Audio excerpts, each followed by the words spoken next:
안녕하세요. 오늘도 좋은 하루 보내고 계신가요? 저는 여러분께 이야기를 들려드릴 혜순 할머니예요. 이야기가 마음에 드셨다면 좋아요와 구독 꾹 눌러주세요. 여러분의 응원이 할머니에겐 가장 큰 힘이 된답니다. 그럼 이제 오늘의 사연을 시작할게요. 저는 80이 넘은 나이에 손녀를 키우고 있습니다. 딸이 일찍 세상을 떠나고 사위도 소식이 끊겨버린 뒤로 이 아이는 제 전부가 되었지요. 그 아이를 품에 안았던 날을 아직도 생생히 기억합니다. 따뜻하고 작은 손바닥, 제 옷자락을 꼭 잡던 그 힘. 그게 제겐 다시 살 힘이었어요. 손녀는 참 밝은 아이였습니다. 학교에서도 친구들이 많고 선생님께 칭찬도 자주 받았죠. 동네 어르신들도 늘 이 아이는 할머니 효자네, 할머니 복 받으셨네 하곤 했습니다. 저도 그 말이 얼마나 기뻤는지 몰라요. 그런데 언제부턴가 조금씩 달라지기 시작했습니다.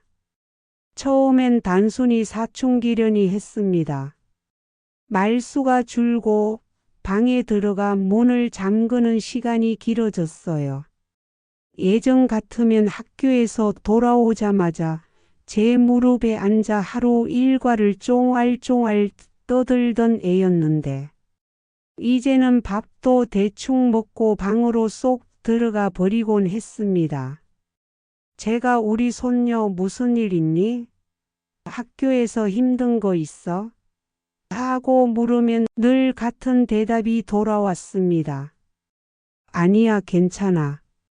짧고 차가운 말투. 순간 낯선 아이를 보는 듯해 제 가슴이 철렁 내려앉았습니다. 그리고 며칠 전부터는 늦게 들어오는 날이 잦아졌습니다. 예전엔 6시 종 치면 바로 집으로 달려오던 애였는데 어느 날은 밤 9시, 또 어느 날은 자정이 다 돼서야 들어오더군요. 제가 다급하게 전화를 하면 받지 않고 문자에도 답이 없었습니다. 그 아이가 들었을 때마다 저는 늘 똑같이 물었죠. 어디 갔다 왔니? 왜 이렇게 늦었어? 그러면 손녀는 고개를 푹 숙이고는 학원 갔다가 친구 집에 좀 있었어. 대충 둘러대곤 했습니다. 하지만 제 오랜 살림 경험으로 알 수 있었습니다. 거짓말이라는 걸요. 아이의 눈빛은 흔들리고 말끝은 늘 불안하게 떨렸습니다. 그날 밤 저는 잠을 이루지 못했습니다. 혹시 내가 몰랐던 무슨 고민이 있는 걸까? 학교에서 괴롭힘을 당하는 건 아닐까? 아니면 더 나쁜 일에 휘말린 건 아닐까? 머릿속이 온통 불안으로 가득 차 새벽녘이 되도록 천장을 바라보고 있었습니다. 이상한 낌새는 또 있었습니다. 아이의 옷에서 맡아본 적 없는 향기가 났습니다. 분명 집엔 없는 향수 냄새였어요. 그리고 옷깃에는 낯선 손길이 스친 듯한 자국도 있었습니다. 가끔은 주머니에서 이상한 영수증이 나오기도 했습니다. 값비싼 음식점, 저와는 전혀 어울리지 않는 장소들. 저는 그 영수증을 손에 꼭 쥐고 한참 동안 바라보다가 결국 서랍안 깊숙이 넣어버렸습니다. 이웃들도 조금씩 수군대기 시작했습니다. 요즘 손녀가 집에 잘 안 들어오던데 낯선 아이들이랑 같이 다니는 거 봤어요. 그런 말들을 들을 때마다 제 마음은 더 조여왔습니다. 그렇다고 아이를 다그칠 수도 없었습니다. 혹여 상처받을까 더 멀어질까 두려웠습니다. 그래서 저는 매일 아이가 집에 들어오기만을 기다리며 문 앞에서 발소리를 기울이고 있었습니다. 그러던 어느 날 밤이었습니다. 시간은 이미 10시를 넘겼는데 손녀는 돌아오지 않았습니다. 전화도 받지 않고 메시지도 읽지 않았습니다. 집 안의 시계 소리마저 저를 조롱하는 듯 똑딱똑딱 울려 퍼졌습니다. 그 순간 제 안에서 짙은 불안이 고개를 들었습니다. 혹시 무슨 일이 생긴 건 아닐까? 저는 떨리는 손으로 다시 전화를 걸었습니다. 그리고 그날 처음으로 전화를 건너온 목소리가 손녀가 아닌 낯선 남자의 것이었습니다. 그날 낯선 남자의 목소리를 들었을 때 저는 온몸이 얼어붙었습니다. 전화를 받은 사람은 대수롭지 않게 말했지요. 잠깐 자리를 비웠어요. 곧 전화 드릴 거예요. 그 말만 남기고는 뚝 끊어버렸습니다. 그 짧은 순간 저는 수많은 생각을 했습니다. 누구지? 왜 손녀의 전화를 가지고 있는 걸까? 혹시 잘못된 길로 들어선 건 아닐까? 한참을 더 기다리던 끝에 손녀는 밤늦게 들어왔습니다. 저는 속이 뒤집히는 심정을 꾹 참고 물었습니다.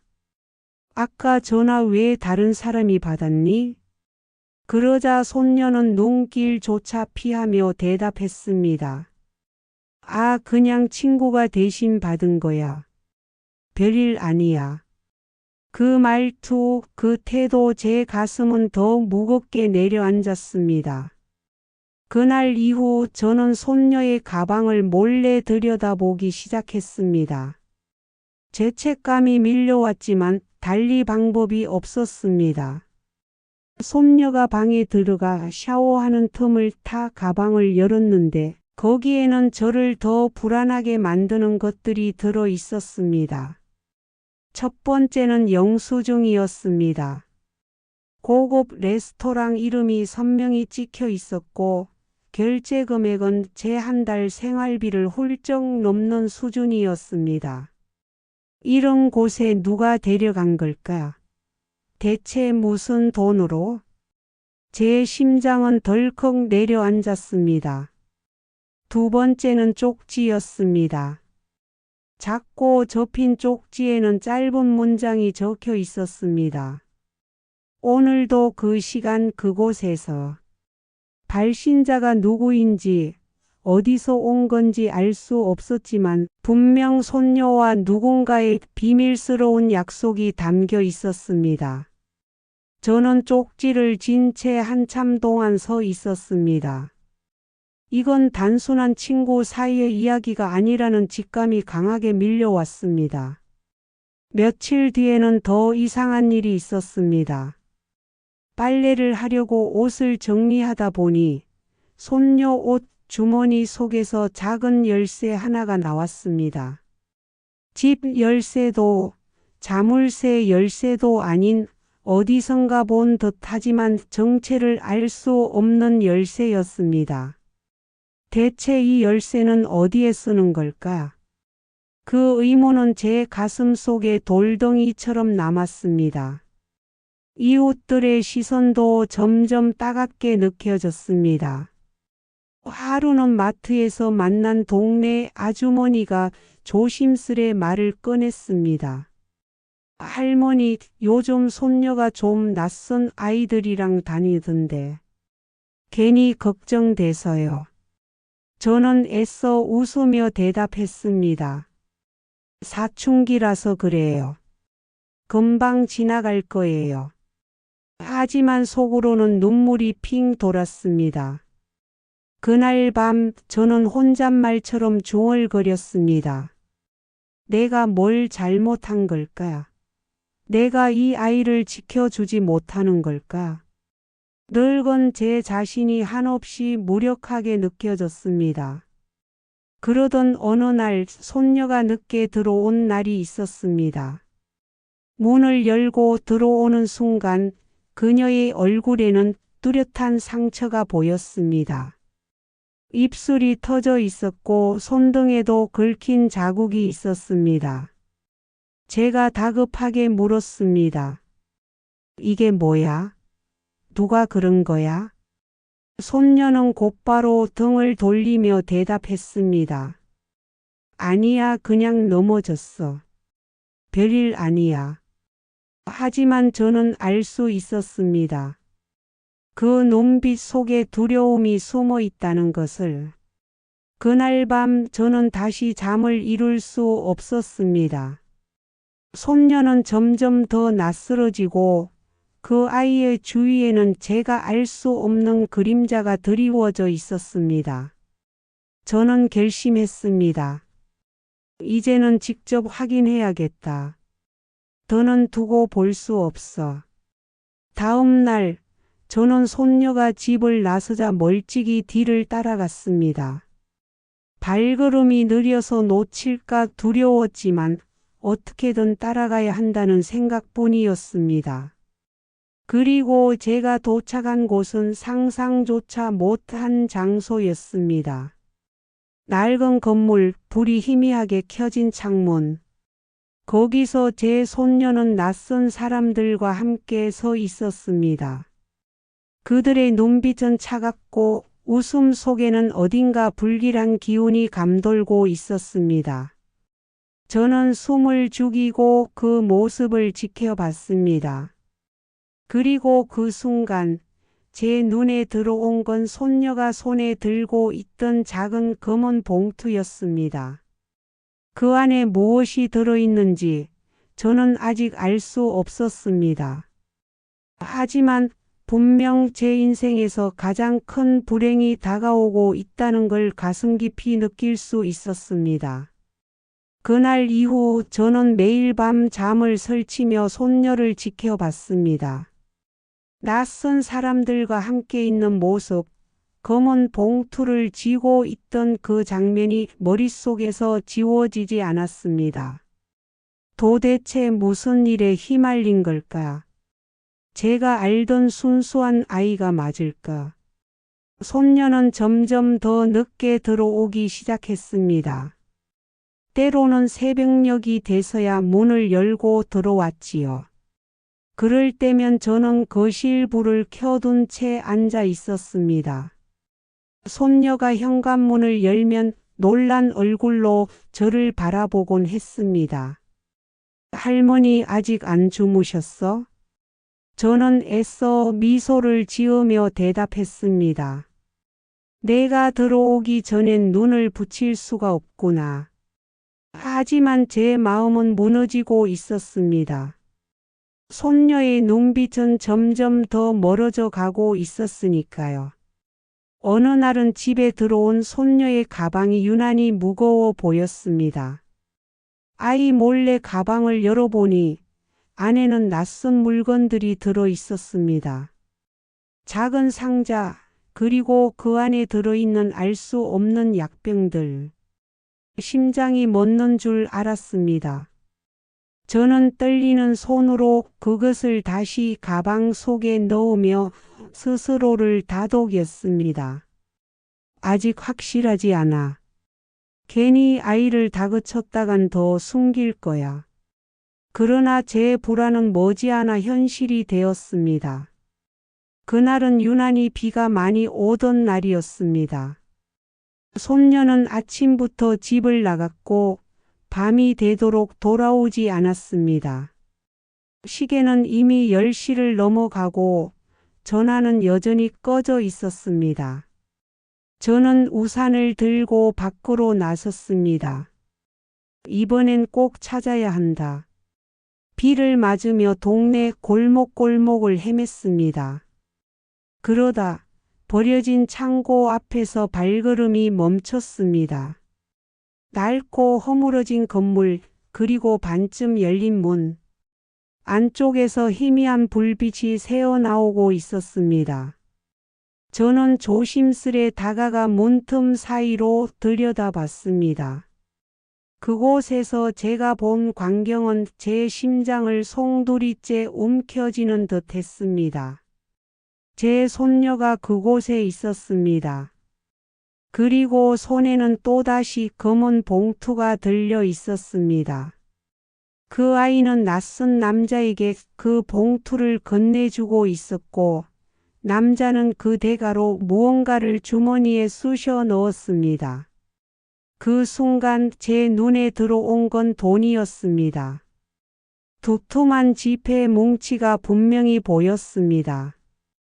저는 비명을 지를 뻔했지만 입을 털어막고 몸을 웅크렸습니다. 눈물이 비와 함께 흘러내렸습니다. 내 손녀가 왜 이런 일을. 그 장면을 도저히 더 지켜볼 수 없었습니다. 저는 떨리는 다리를 이끌고 집으로 돌아왔습니다. 그날 밤 집에 돌아온 손녀는 아무 일 없다는 듯 방으로 들어갔습니다. 저는 문 밖에서 그 아이의 숨소리를 들으며 울음을 삼켰습니다. 다음 날 아침 결심했습니다. 더 이상 혼자 감당할 수 없다. 누군가의 도움이 필요하다. 그래서 저는 경찰서를 찾았습니다. 하지만 막상 경찰 앞에 서자 입이 떨어지지 않았습니다. 내가 이 아이를 범죄자로 만드는 건 아닐까? 피가 섞이지 않은 외할머니지만 제겐 그 아이가 전부였습니다. 그렇다고 이대로 두면 더 큰 화를 입을 게 뻔했습니다. 저는 결국 입술을 깨물며 말을 꺼냈습니다. 제 손녀가 이상한 일에 휘말린 것 같습니다. 경찰은 제 말을 진지하게 들으며 자세히 설명해 달라고 했습니다. 저는 떨리는 목소리로 지난 일들을 하나하나 이야기했습니다. 그리고 마지막으로 검은 봉투를 건네던 장면을 말했을 때 경찰의 얼굴이 굳어졌습니다. 할머니, 그건 단순한 장난이 아닐 수도 있습니다. 최근 이 근처에서 청소년들이 위험한 일에 동원되고 있다는 제보가 있었습니다. 그 말을 듣는 순간 제 온몸이 싸늘하게 식었습니다. 손녀가 정말 그런 일에 휘말린 걸까? 그날 밤 경찰은 저와 함께 손녀가 드나들던 장소를 확인하러 갔습니다. 낡은 창고 문은 굳게 잠겨 있었고 안은 이미 비어 있었습니다. 그러나 창고 구석에서 저는 하나의 물건을 발견했습니다. 그것은 분명 제 손녀의 것이었습니다. 아이만이 쓰던 작은 머리핀. 빗물에 젖어 있었지만 그것은 분명 제 손녀의 흔적이었습니다. 저는 머리핀을 손에 꼭 쥔 채 무너져 내렸습니다. 그 순간 저는 직감했습니다. 이제 단순한 불안이 아니라 끔찍한 현실이 시작되었다는 것을. 그날 밤 젖은 머리핀을 쥔 제 손은 끝내 떨림을 멈추지 않았습니다. 이게 왜 여기 있는 거지, 우리 손녀가 대체. 제 가슴은 이미 산산이 부서져 있었지만 눈물조차 제대로 나오지 않았습니다. 그저 멍하니 머리핀을 바라보다가 결국 경찰의 부축을 받아 집으로 돌아왔습니다. 경찰은 저를 안심시키려 했습니다. 할머니, 너무 걱정하지 마세요. 저희가 추적해 보겠습니다. 최근 청소년들을 범죄에 이용하는 조직이 있다는 신고가 있었거든요. 하지만 그 말이 위로가 되기는커녕 오히려 제 심장을 더 짓눌렀습니다. 범죄라니, 내 손녀가 그런 곳에 휘말렸다고요? 그날 이후 경찰은 수사를 시작했습니다. 저는 매일같이 경찰서에 들르며 소식을 물었습니다. 그러나 돌아오는 대답은 늘 같았습니다. 조금만 기다려 주십시오. 기다리라는 말은 제게 가장 큰 고통이었습니다. 며칠 뒤 경찰이 집을 찾았습니다. 그들은 조심스레 저에게 몇 장의 사진을 내밀었습니다. 혹시 이 중에 할머니 손녀가 보이십니까? 사진 속에는 낯선 건물 안에서 몇몇 청소년들이 무언가를 나누고 있었습니다. 저는 숨을 죽이며 사진을 바라봤습니다. 그리고 그곳에서 제 손녀의 얼굴을 발견했습니다. 작은 검은 봉투를 손에 들고 있던 모습이 선명했습니다. 저는 그 자리에 주저앉아 버렸습니다. 아니야, 이건 우리 아이가 아닐 거야. 하지만 사진은 냉정한 진실을 보여주고 있었습니다. 경찰은 제게 조심스레 말했습니다. 손녀분이 직접적으로 범죄에 가담했다고 단정할 순 없습니다. 다만 누군가에게 이용당하고 있을 가능성이 큽니다. 저는 눈물을 삼키며 고개를 끄덕였습니다. 그렇다면 제 손녀를 제발 구해 주세요. 아직 늦지 않았다고 믿고 싶습니다. 그날 밤 저는 혼자 방에 앉아 손녀의 방을 살펴봤습니다. 책상 서랍 속 노트 한 권이 제 눈에 띄었습니다. 거기엔 삐뚤빼뚤한 글씨로 이런 문장이 적혀 있었습니다. 할머니 몰래 나가서 미안해. 하지만 나도 방법이 없었어. 이 사람들 말대로 하지 않으면 우리 둘 다 위험해져. 순간 제 숨이 막혔습니다. 우리 둘 다 위험하다니? 그 말은 무슨 뜻일까요? 저는 노트를 가슴에 끌어안고 한참을 울었습니다. 다음 날 경찰에게 그 노트를 건넸습니다. 그들은 표정이 굳어졌습니다. 역시 예상대로군요. 아이가 협박을 받고 있는 것 같습니다. 단순히 호기심이나 돈 때문이 아니라 더 큰 조직이 개입된 겁니다. 그때부터 수사는 더 본격적으로 진행되었습니다.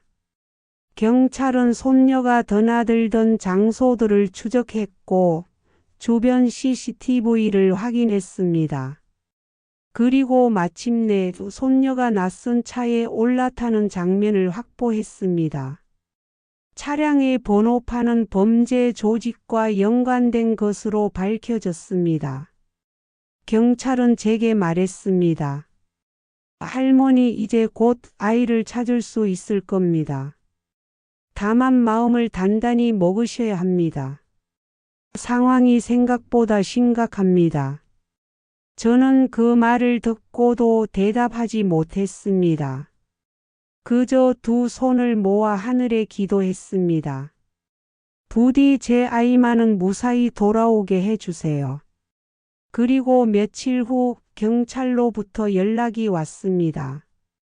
아이의 행방을 파악했습니다. 곧 작전에 들어갑니다. 그 순간 제 가슴은 요동쳤습니다. 드디어 손녀를 찾을 수 있는 건가? 하지만 동시에 끔찍한 두려움이 몰려왔습니다. 혹시라도 무슨 일이 생기면 어쩌지? 이미 늦은 건 아닐까? 그날 밤 저는 집안 불을 켜둔 채 뜬 눈으로 새벽을 맞이했습니다. 그리고 다음 날 아침 경찰로부터 다시 전화가 왔습니다. 할머니, 아이를 찾았습니다. 하지만 말씀드리기 힘든 상황입니다. 직접 오시는 게 좋겠습니다. 순간 제 심장은 뚝 떨어지는 듯 했습니다. 숨조차 제대로 쉴 수 없었고 손에 쥔 전화기를 놓칠 뻔했습니다. 저는 그제야 깨달았습니다. 제가 두려워하던 진실의 문이 이제 눈앞까지 열리고 있다는 것을. 그리고 그 문을 열면 제 인생은 결코 예전과 같을 수 없으리라는 것도. 경찰의 전화를 받고 저는 맨발로 집을 뛰쳐나왔습니다. 심장이 미친 듯이 뛰고 머리는 텅 비어 있었습니다. 제발 무사하기만 해라.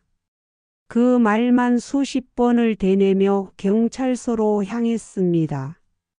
경찰서에 도착했을 때 낯익은 뒷모습이 보였습니다. 제 손녀였습니다. 하지만 그 아이는 제가 알던 밝고 해맑던 손녀가 아니었습니다. 눈은 충혈돼 있었고 옷은 여기저기 찢겨 있었으며 작은 어깨는 두려움에 잔뜩 움츠러들어 있었습니다. 애야. 저는 울음을 터뜨리며 그 아이를 끌어안았습니다.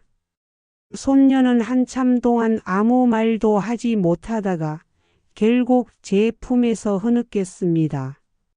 할머니 미안해, 정말 미안해. 경찰의 설명은 충격적이었습니다. 손녀는 동네에서 활동하던 청소년 범죄 조직의 협박을 받아 일을 하게 된 것이었습니다.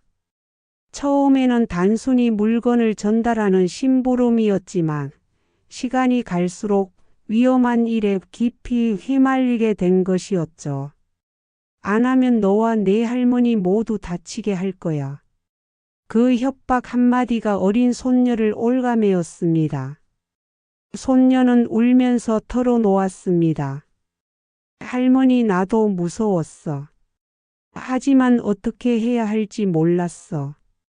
그 사람들이 나뿐만 아니라 할머니까지 해치겠다고 해서 난. 그 말에 저는 가슴이 무너져 내렸습니다. 저를 지키겠다고 스스로를 희생한 아이. 그 작은 어깨에 얼마나 무거운 짐이 올려져 있었을까요? 경찰은 조직원 일부를 검거했다고 했습니다. 그러나 사건은 쉽게 끝나지 않았습니다. 손녀의 마음에 남은 상처는 어떤 벌로도 쉽게 치유되지 않았습니다. 그 아이는 한동안 집 밖에 나서지 못했고 작은 발소리에도 깜짝 놀라며 제 옷자락을 꼭 붙잡곤 했습니다. 저는 매일 밤 아이의 머리맡을 지키며 기도했습니다. 이 아이가 다시 웃을 수 있게 해달라고, 이 아이의 삶이 아직 끝나지 않았다고. 시간이 흐르면서 조금씩 변화를 볼 수 있었습니다.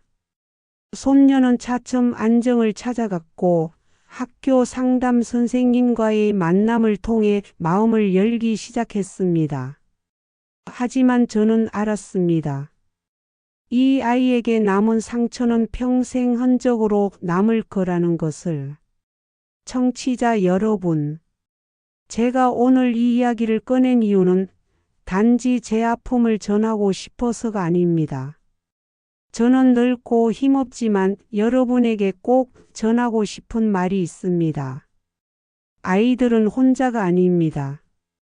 겉으로는 아무렇지 않아 보이더라도 그 작은 마음 속에는 우리가 모르는 두려움과 상처가 숨어 있을 수 있습니다.